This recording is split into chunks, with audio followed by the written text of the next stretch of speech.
Bayer. Is how it went down, right? Yeah. Bayer. Hi, teacher. Hello, everybody, and welcome to the Tower of Babel podcast. This is now podcast number 5, and last time we had Piper as our guest, and now we have Asha. Hi, Asha. Tell us your name. Who are Introduce yourself, yeah. Hi, Asha Vargas, B2, B2 classes teacher. Yeah, that's it. I think. I don't know what to say. So Asha is one of our teachers here at Tower of Babel. She's been teaching here for almost 7 months. Yeah. And so today we're going to get to know a little bit about Asha and what she thinks about food. And of course, I'm here with... Hi, I'm Lauren. I'm the academic director, and I'm also a teacher here at Torre. Mm-hmm. Yeah. And then I'm Rocky. Hi, class. All right. So the topic that we had today, usually we do some cultural connection where we talk about different cultures that our teachers have experienced, that we have experienced, how they're similar and how they're different. Mm-hmm. And so today... I believe our topic is food, and we were talking already a little bit about it. So, Asha, you have not only lived here in Bolivia, you've also lived in India. And so today we're going to get a little bit of knowledge about what the food culture is like in India. We'll tell you a little bit about how it's like in the U.S., and then we can both talk about what it's like here in Bolivia. But first, how did you learn English? So, actually, English is my first language. Sometimes it's like, no, I don't think so. But yeah, I lived in India. Actually, I was born here in Santa Cruz. Later, my parents took me to India when I was 3 months old. So yeah, first thing, English, because all of their friends always speak in English. Later, I learned the language there, which is Hindi. And we talked a little bit, Spanish in my house because we were the only ones. Well, there were other friends like from Latin America, but still I didn't use it that much. I always remember I somehow couldn't say leche. I was like mami, quiero milk. Milk. Just milk. Yeah. And that's the troubles of being bilingual is like you'll be speaking English or you're speaking Spanish and then be like, what's that word? What's that word? Yeah. But yeah, once we came back to Bolivia is when I actually learned Spanish. Because before that, no, it was very bad. It was a very broken Spanish.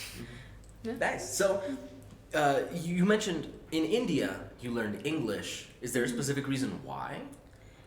Well, their friends were from various parts of the world, like Finland, Australia, the US, and so on. So, the common language we all understood was, English. So, everything was in English for us. Also, I was in an international school, mainly because they do teach English. And, public education is not the best over there. So, it was better to be in an international school. So, and especially if you don't speak Hindi yet, you can't just go into a public school.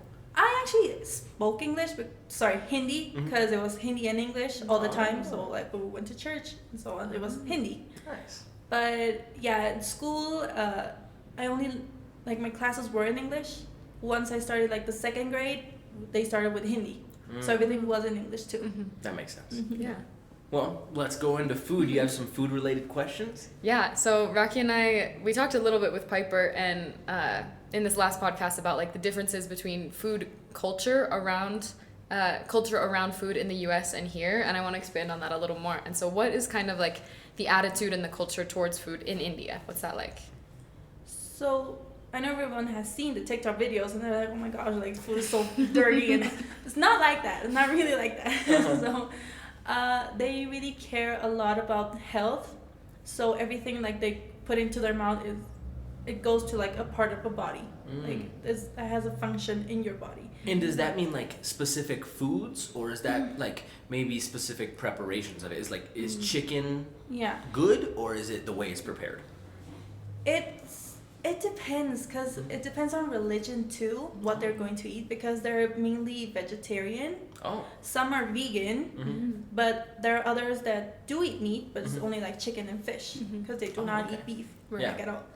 So it's more the spices that they put into this food. Okay. So we have I don't know, they put pepper, they put cardamom and cinnamon and all this stuff in it. And I bet a lot of other spices that we haven't heard. And they had this blend of different spices already in boxes be sold. Like the curry we all know of, but Yeah. there are different types of curry. Mhm.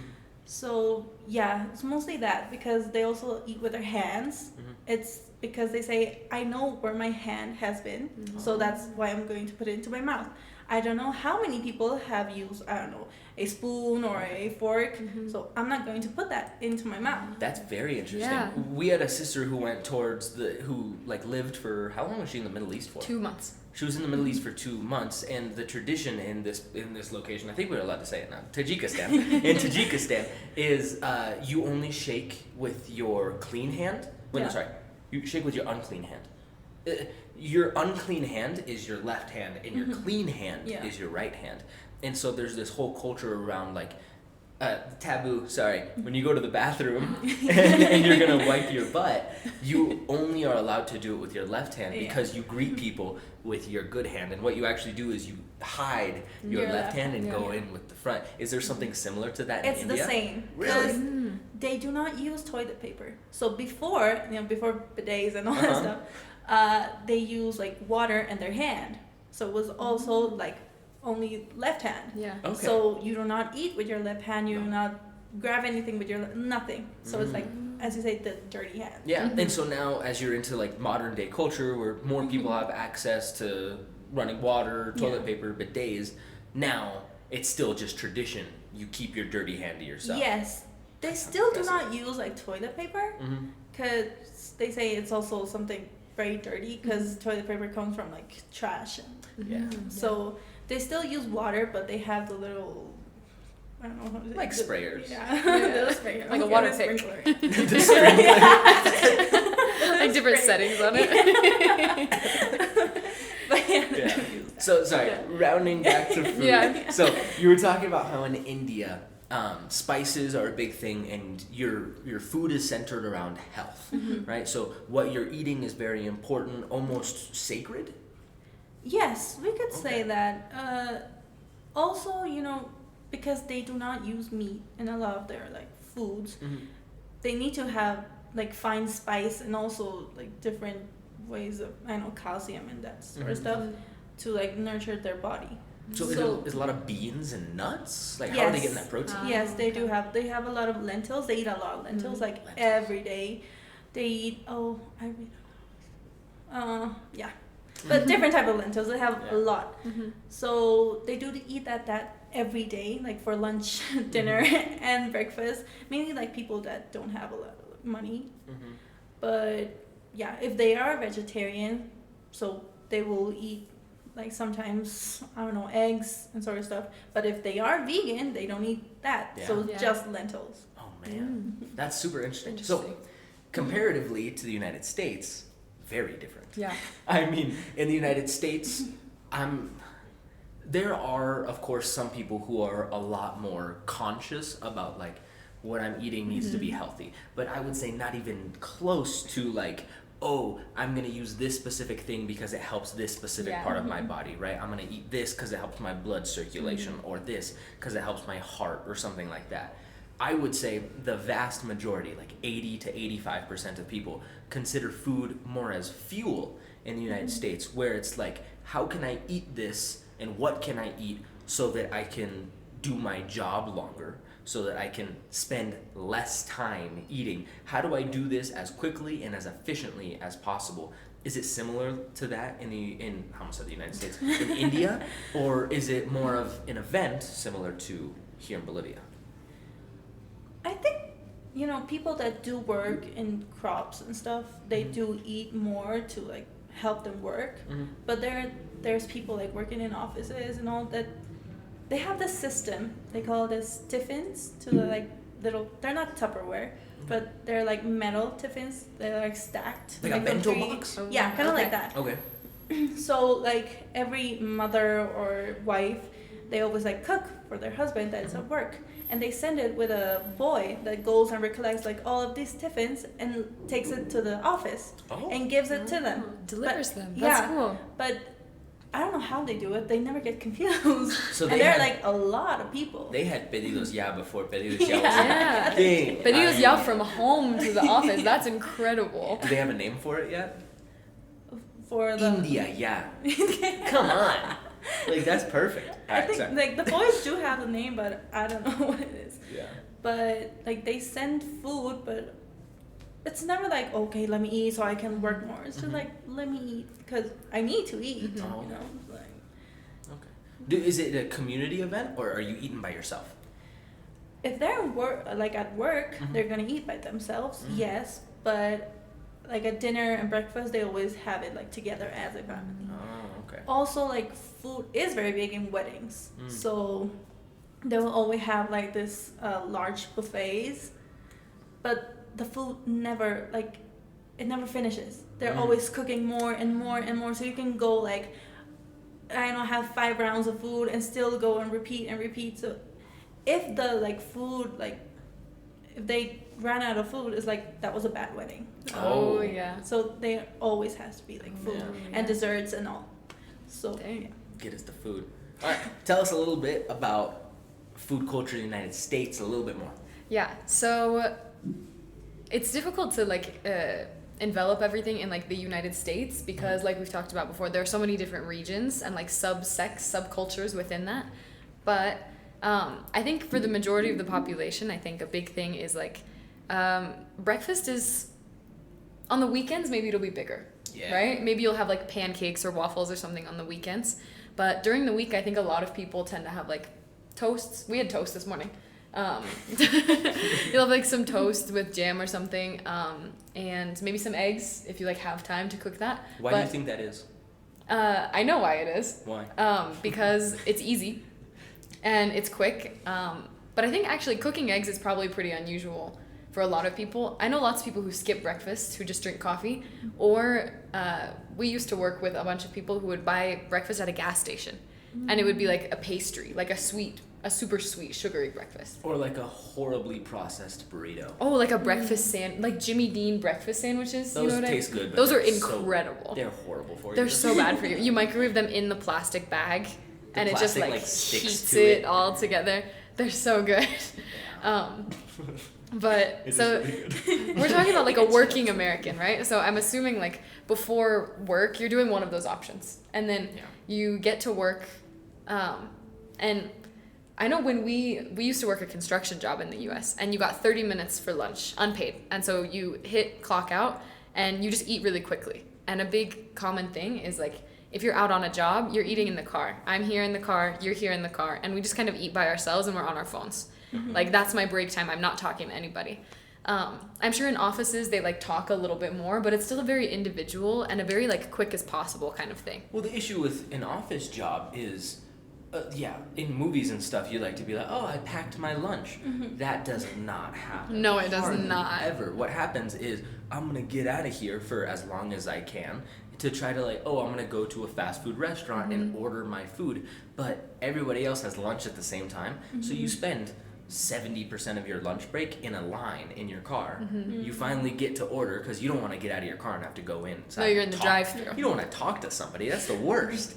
But you go and you say, hey, I would like a sandwich, right? You get the sandwich, and then you park your car, you eat, destroy it, like an animal, and then you drive right back to work. Or another really common thing, which is how a ton of Americans just waste a bunch of money, is DoorDash, which is like Pedidos Ya, right? And when we worked at that job in the States, we knew a lot of people who would just oh, it's 11:45, I want to take lunch in a little bit. I'm going to order something on DoorDash. It's going to get delivered to me, and I'm just going to eat it here, watching YouTube, watching Netflix by myself, individually, you know? And even in school, in school lunches when you're younger, you pack your lunch or you get lunch at school or whatever, but it's very fast.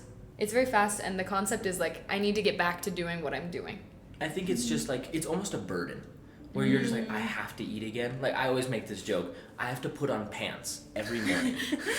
Oh, I'm sick of it. I hate it. Well, yeah. That's how food is looked at in the United States. I have to eat again. Oh, I'm hungry again. And the issue is because a lot of the food is so processed there, because it's cheaper to do it. In the last episode, if you're listening, we talked about how much cheaper it is to get processed food. It doesn't fill you up. No. If you eat chicken that is natural chicken, that you're not going to be hungry for a little bit. But if you go to even here, if you go to Chester's and you get their chicken that's just a little bit more processed, you're like, Sounds filling, like right? I'm hungry. Yeah. Right? And so 1 is like the portion size, and then 2 is like the quality of the food. And so, yeah, we just want to talk a little bit about that. I think it's now time for a little bit of connection. It's now Lauren's learning segment. Lauren's going to go ahead and teach us something. I'm going to be the bad example. You're going to be the good example. Yeah. And yeah. So, this episode, we're continuing with the minimal pairs that we talked about in this last episode. So if you guys were listening to this last one and paying attention, we talked about how vowel sounds in Spanish that we don't always see, things like or what was the other one? Her, hair, and here, right? So using these and distinguishing between different words. And so we're going to start off with a doozy for this first one. It's 4 words that I hear Spanish speakers mix up a lot of the time, right? So we have this first one is beer, then we have bear, excuse me. Sorry. It's okay. Then we have bird, and we have beard. That's so many words. It's 4 words. And the thing is, I hear a lot of Spanish speakers pronounce this beer, beer, beer, and beer, right? So this first one, we have beer, we have cerveza, right? And that is kind of that same thing we said with sheep, but it's more of an ear, right? There's a little bit of a Y in there. Beer. It's more of a smile, right? Beer. All right, I'm the bad example. I'm going to say it not correctly. I'm going to do it in a way where I'm trying not to move my mouth. I'm trying to, tal vez estoy tímido, maybe I'm a little bit shy. Beer. Okay. Okay, Bear. great try. Asha, can you try and give us a sentence? Pronounce this correctly. Okay, so the Americans, they do move their mouth a lot, so it's going to be like beer. Ooh. That was great, right? Beer. Yeah, Yeah. it almost has this rounding of it. Yeah, Both it's you like- guys did it. Yeah, Both you guys beer. went like this. Yeah. You gotta be careful to not have the sound get stuck in your mouth. Bear, right? Bear. Versus beer, which kind of goes around Yeah. and out. Yeah, and that's kind of what we talked about in the last one. When you speak Spanish, everything is very forward, Yeah. and it comes out very straight. And in English, a lot of the time, we kind of curve it, right? Like Rocky said, you got to make it a little ugly, right? It's not going to be straightforward like you want, like beer. Yeah, Right? 'cause beer is Beer. like, that's beautiful. Yeah. Oh, Beer. beer. Uh-huh. Beer. But it's actually Beer. beer, which is way uglier, but it's correct. Yeah, and it's like we said in that last one, you can kind of smile like beer, and almost even like wrinkle your nose like beer. Yeah. Yeah. So this next one we have bear, and this sound we don't really see in Spanish. Air, Yeah, right? there's not a lot of we eh. see all the time, right? Like I can't think of a single word that has it. right now. Cuñapé. Cuñapé, right? But this isn't Quick with it. bear, right? This word is not bear. It's bear. Yeah. In a lot of English words, we've used a lot of R's in this, and we see that kind of YR, like a hidden Y in there. Yeah. Bear. All right, my turn. Okay. Bear. Bear. Oh no, look at that. Bear. Oh no, bear. Alright. Go Okay. for it. Asha, give us a sentence with bear. Bear. I saw a bear before I came to work. Ooh, Okay. I like that. I heard a little bear. It like a Bear. air. Something like that, right? Yeah. Bear. Bear. I didn't even realize we kind of do that, right? Yeah. There's a bear. So this one isn't necessarily bear. It's now bear. Yeah. Up and down. And it also helps if you kind of think of it, instead of spelled B-E-A-R, it helps a little bit if you think of it as like B-A-Y-E-R. Bayer. Oh. Bear. If you Bayer. think of it Yeah, as like it that does 2 work. syllables Bayer. together. Bayer. I was skeptical when you started saying that. I was like B-A-Y. No, think about E-R, it. Bayer. Bayer. Yeah. Yeah. Okay, then this next one we have is bird. And I see English learners, Spanish speakers of all levels say, oh, I love birds. Yeah. Beard. Birds, Beard. right? They're trying not to Yeah. open their mouth. Beard. And Beard. it's because we don't use this sound in Spanish, right? It's the same thing as her, hair, right? Bird. And that D sometimes gets hidden too, because we don't always have like a hard D in Spanish at the end. So bird is this one. All right, here we go. What a beautiful bird. You had to say beard. They use the I. Did they say but- beard? Yeah, they do. beard, yeah. What a beautiful beard. There we go. Yeah. Yeah. What a beautiful beard. Okay. Asha, give us the correct pronunciation. So with the same, I saw a beautiful bird. A beautiful bird. Bird. It's kind of like your tongue trying to roll. Bird. Bird. Uh-huh. Bird. Yeah. Bird. Oh yeah, my tongue goes like this. What a Bird. beautiful bird. Bird. Yeah. Uh-huh. Yeah. And That's again, so weird. we kind of like go around it, right? Bird.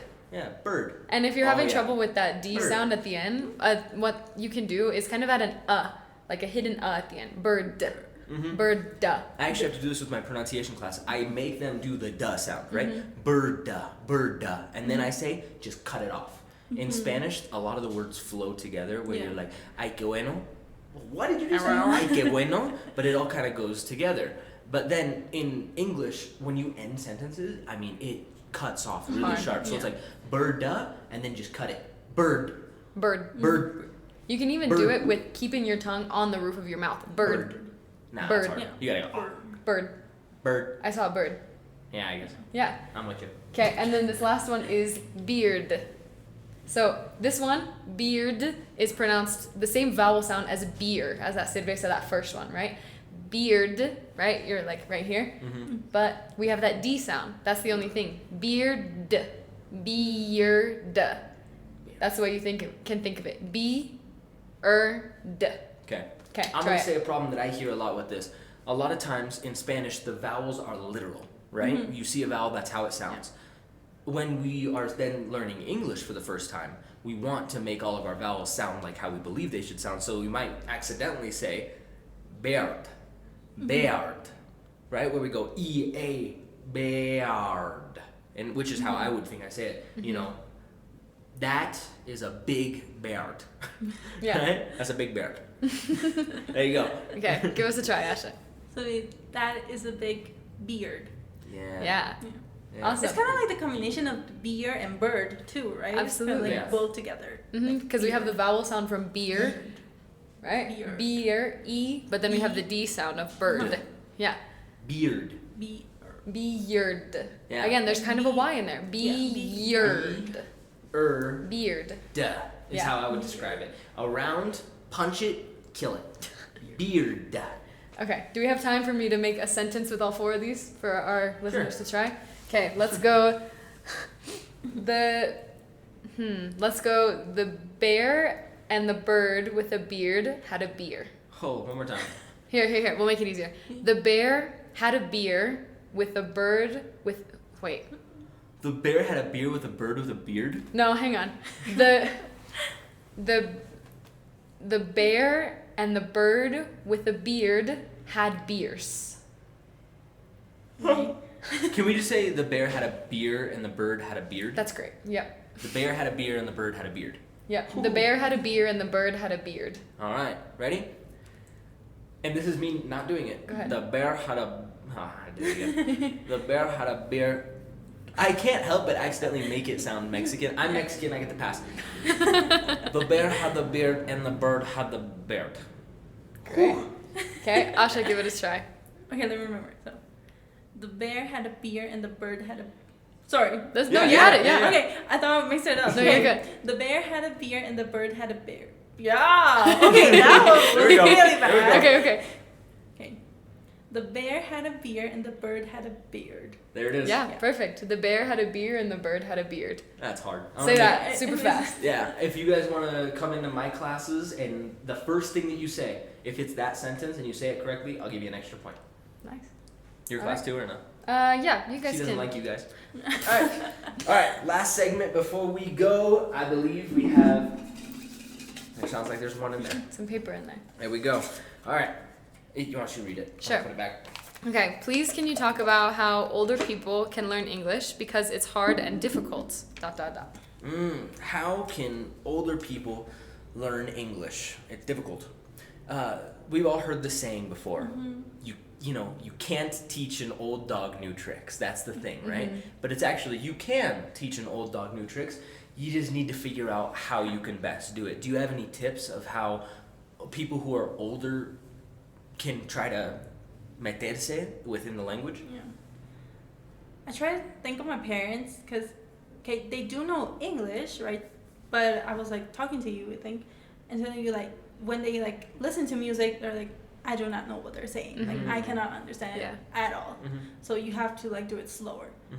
I think it's good to like start slow, like try to maybe not read, but try to listen to like podcast, podcast or books or something, but that goes like really slow, so that they can train their ear a little bit more, because they have been so used to just listening to Spanish. They need to like hear another language just to know how it actually goes. Yeah. I agree with that 100%. Yeah, Do you have anything? I think it was one of my students who put this in the box. She asked me about it in class, and I know it can like be easy to get discouraged if they see maybe younger students like catching on to things and being able to answer super quickly. I think kind of like how you said, Asha, is if it's difficult for you, and this goes for learners of all ages, if you're having difficulties with it, doing things like this, like listening to podcasts, is a great first step. And then doing things that you already did in Spanish, doing them in English, like trying to walk around. Even I tell my basic 1 students, walk around the city and try and point out colors in English, right? Try and start thinking in English, and like read at the same time as you listen to something, so that you don't have time to translate. Because a lot of issues that we see with like specific learners who have difficulties or older learners is they just translate everything. They hear you speak English and they have to translate it to Spanish, have a response in Spanish and translate it to English, right? And so there's a hesitation there, a pause. And I think that's the big key, is learning to not translate it, learning to think in your second language, which is difficult, but it's definitely possible if you have like good resources, podcasts, videos, movies, things like that. And if you start using it like it's your first language, start trying hard to think in it when you don't have to. And like they don't really need to like be paying attention at the beginning. Let's just put it as a background noise. Like to just playing all the time. And that, I think that will help. I think so too. I have one piece of advice.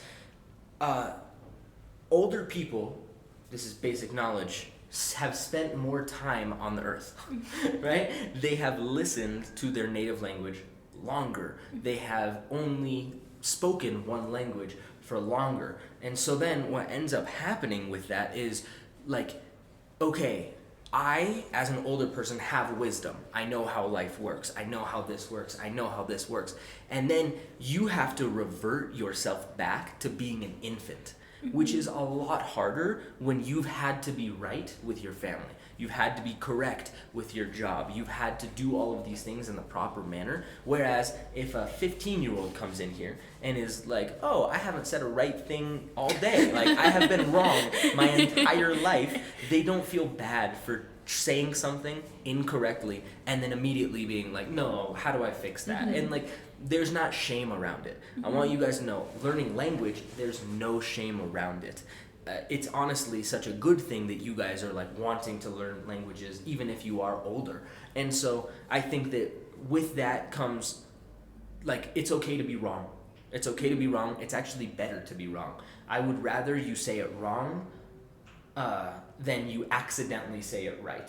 Because if you say it accidentally right and you don't know why, that's not going to help you. But if you say something wrong and then you're like, okay, why is that wrong? That's way better. And so don't be afraid to mess up, and then don't hold yourself to the adult standard.